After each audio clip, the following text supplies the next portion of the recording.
looky, the seat belts for the back seat have arrived for Williams 72. All right. So we're basically waiting on the weather strip and a couple other things. And then we're going to go to town on that car here in a little bit. Probably in the next 2 weeks we'll start on it. I mean, I know we have all summer, but I'd rather get it done and get time in to test everything. So, looking good. All right. The quieter mufflers have showed up for the 72 as well.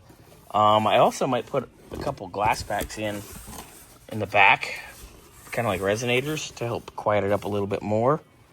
Flowtech exhaust? These little Flowtech Raptors will quiet it up better than the accelerators that are on there now.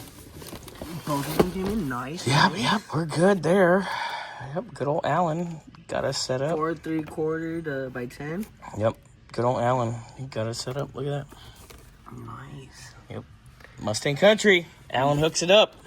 And he's going to have the weather strip and everything here this weekend, like I said. So, Nice. All right, Jimmy, go ahead and put these in the car. Yes, sir. And next week or two, we're going to dig in deep in that car.